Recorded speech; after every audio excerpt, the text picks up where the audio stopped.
नीलम चावला जी, नई दिल्ली से। पूज्य महाराज जी, आपके चरणों में कोटि कोटि नमन। महाराज जी, भगवान की महान कृपा से मेरा मन कथा कीर्तन सत्संग की ओर बचपन से ही रहा है। मुझे प्रभु पर बहुत बहुत बहुत विश्वास है और विश्वास के कारण ही हर स्थिति परिस्थिति में हमेशा शुक्राना करते हूँ।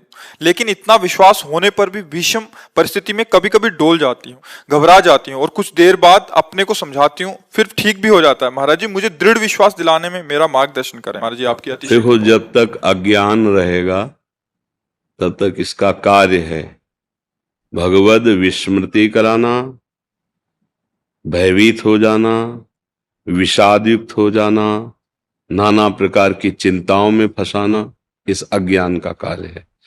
जब तक ये जहां भी दिखाई देते हैं अज्ञान के कारण ही है। जब हमें विश्वास है कि भगवान है, जब हमें विश्वास है कि भगवान बहुत करुणामय है, जब हमें विश्वास है कि हम भगवान की शरण में हैं, जब हमें ये विश्वास है कि भगवान अपने शरणागत का अमंगल नहीं करते, मंगल भवन है, फिर हमें घबराने की क्या जरूरत है। बहुत अच्छे से समझ लो तो और विश्वास प्रकाशित हो जाएगा। एक मां अपने बच्चे का अहित नहीं कर सकती, तो समस्त ब्रह्मांडों के पिता प्रभु वही माता है, वही पिता है। वो स्वयं कह रहे, सब मम प्रिय सब मम उपजाए, सब मेरे से प्रकट हुए, सब मेरे बहुत प्यारे हैं। जब भगवान सर्वत्र हैं तो जहां आप हैं वहां हैं। बात मानते हैं आप? जब भगवान सबके हैं तो हमारे भी हैं। जब भगवान मंगल भवन है तो उनका कोई भी विधान अमंगल नहीं कर सकता। भगवान सर्वशक्तिमान है, उनके होते हुए महान ऐश्वर्यवान है। ये मुझे दुखद परिस्थिति प्राप्त हुई है तो जरूर कोई न कोई इसमें मंगल विधान है। हमें दिखाई नहीं दे रहा, हमें लग रहा है कि यह अमंगल है, पर वो है मंगल विधान। परिणाम में जब आप देखेंगे तो आपको मंगल, क्योंकि आप भगवद आश्रित हैं, तो आपको मंगल समझ में आएगा। देखो, रोग हो जाना, धन नष्ट हो जाना, शरीर का कोई अंग भंग हो जाना, या कोई ऐसी बाहरी परिस्थिति बिगड़ जाना, ये हमारे बहुत जन्मों से कर्म है, शुभ और अशुभ। और भगवान का विधान है, जो शुभ अशुभ कर्म है वो आपको भोगने पड़ेंगे। भगवान का विधान अवश्य में हो, मतलब निश्चित भोगने पड़ेंगे। फिर भजन का क्या प्रभाव रहा? अगर हमें भोगने ही पड़ेंगे तो आशीर्वाद संतों का क्या रहा? भजन का क्या प्रभाव रहा? भोगने तो पड़ेंगे ही ना। उसको अच्छे से समझो। पूरा स्टॉक लगा हुआ है संचित कर्म का।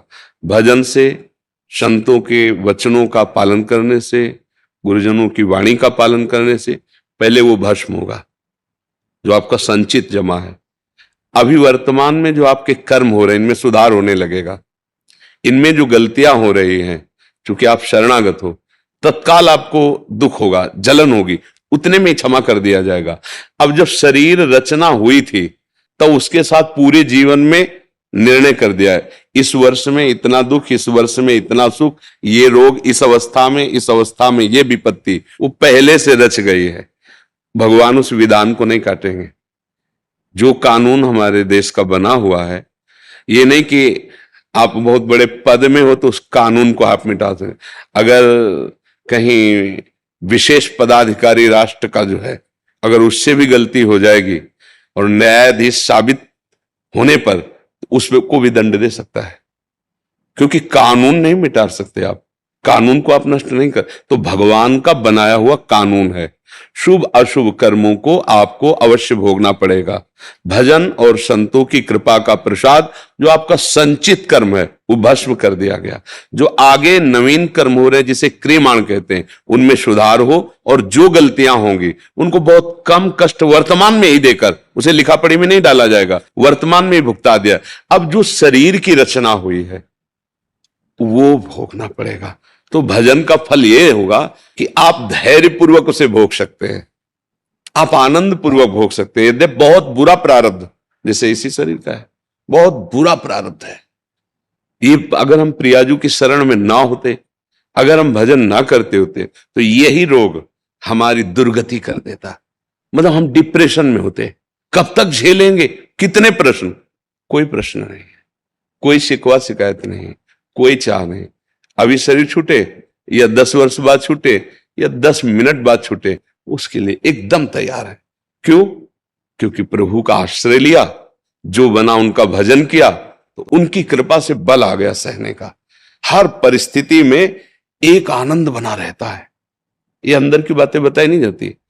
कष्टप्रद परिस्थिति, डायलिसिस में बहुत ही कष्टप्रद ये प्रक्रिया है। जब पूरा शरीर रफ्तार से खून निकलकर मशीन में जा, हर नस नाड़ी पीड़ित होती है, लेकिन इधर कष्ट हो रहा है बाय और उधर आनंद हो रहा है।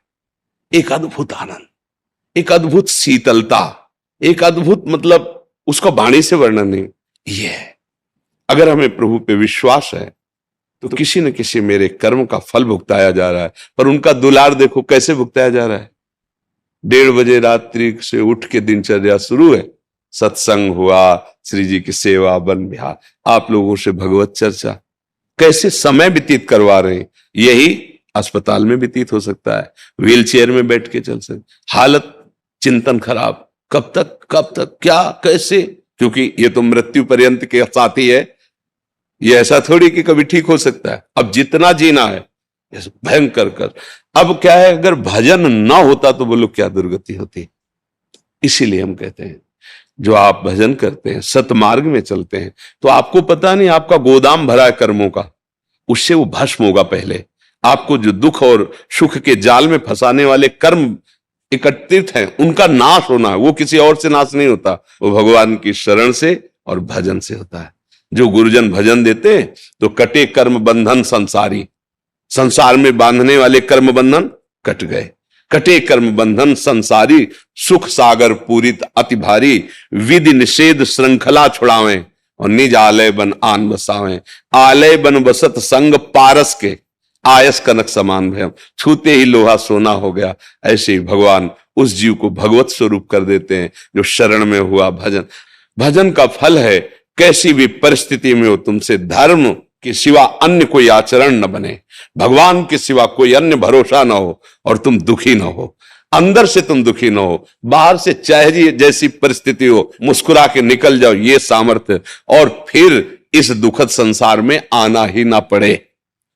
यह है भजन का फल। तुम्हारी बुद्धि शुद्ध हो, तुम जितेंद्रीय हो, तुम धर्मात्मा बनो, इससे बड़ी शांति और क्या है। हम समझते हैं रुपया मिल जाए, शरीर स्वस्थ हो जाए, तो हम कर्म ऐसे कर रहे हो, शरीर स्वस्थ है, निंदनीय कर्म कर रहे हो, क्या फायदा ऐसे स्वस्थ शरीर का।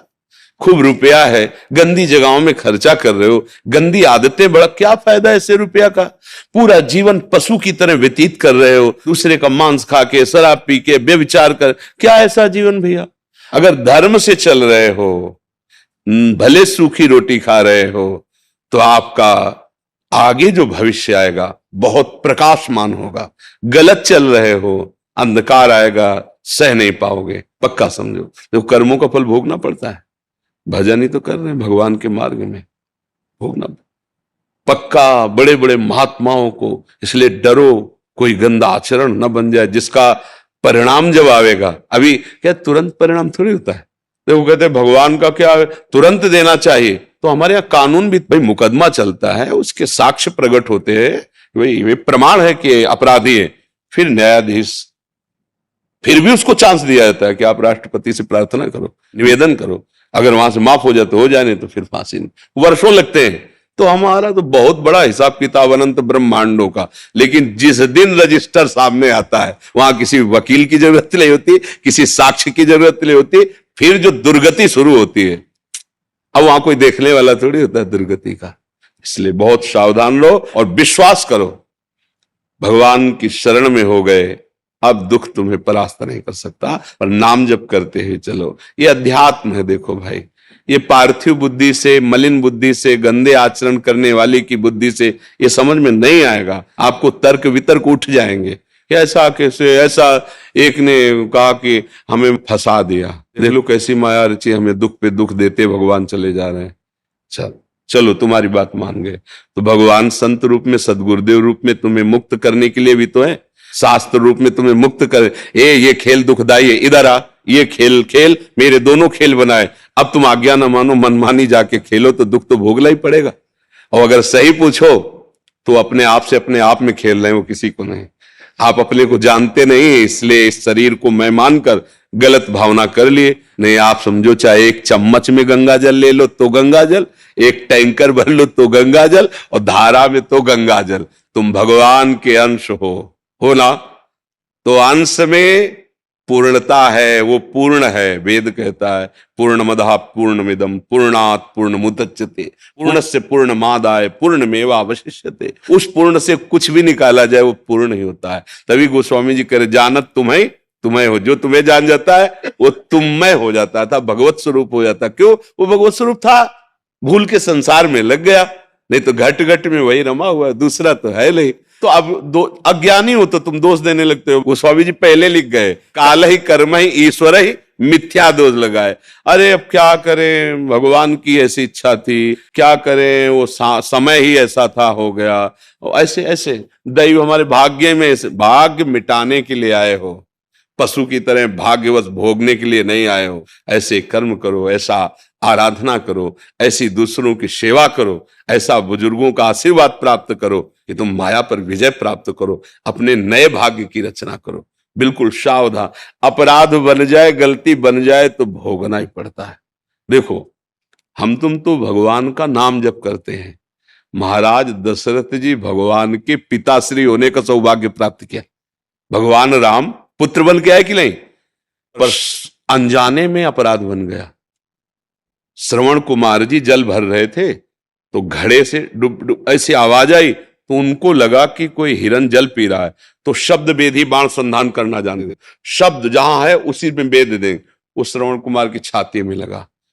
जब वो ऐसी आवाज, उनको लगा तो मनुष्य की आवाज है। नजदीक गए तो देखा ब्रह्मचारी वेश, तपस्वी वेश। वो घबरा गए एकदम, क्योंकि उनका कोई ऐसा लक्ष्य नहीं था ना। अचानक ये गलती हो गई। उनको गोद में लिया, बाहर निकाल के लाए।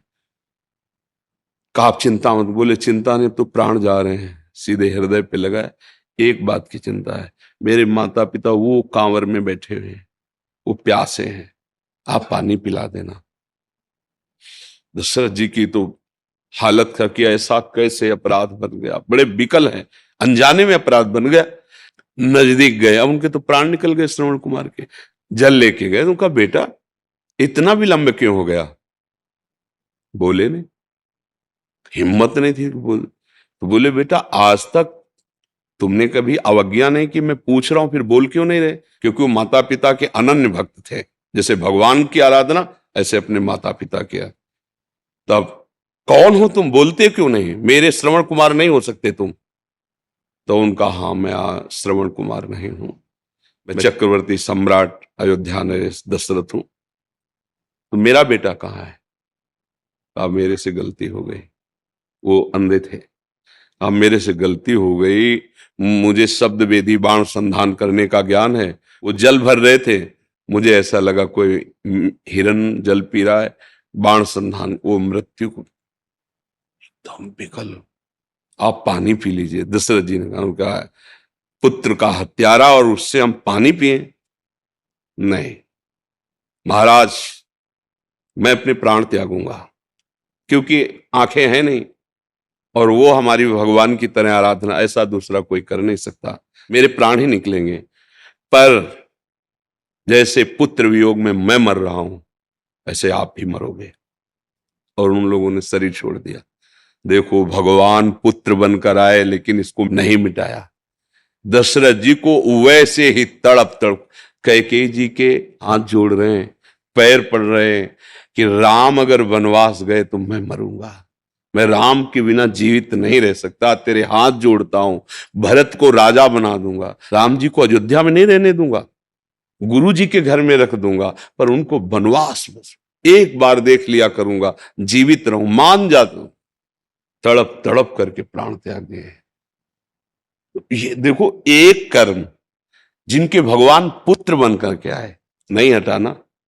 इसलिए होश में हम तुम तो क्या है, जिनके भगवान पुत्र बन गए, जिन सही भाषा में कहे तो जो भगवान के बाप बनने का सौभाग्य प्राप्त किए, उनका भी नहीं मिटा। तो इसलिए हम लोग बहुत सावधानी से कर्म करें, कोई अपराध न बन जाए, कोई ऐसी गलती न बन जाए, और भगवान का भरोसा रखें तो पीछे के सब भस्म हो जाएंगे। आगे जो हमारे नवीन कर्म है, सुधार सावधानी से करेंगे तो अपराध नहीं बनेंगे। जो शरीर रचना के समय कर्म का हिसाब दिया गया उसे राधा राधा कह के भोग लेते हैं और भगवान की कृपा को प्राप्त होते हैं, भगवान के समीप चलते हैं।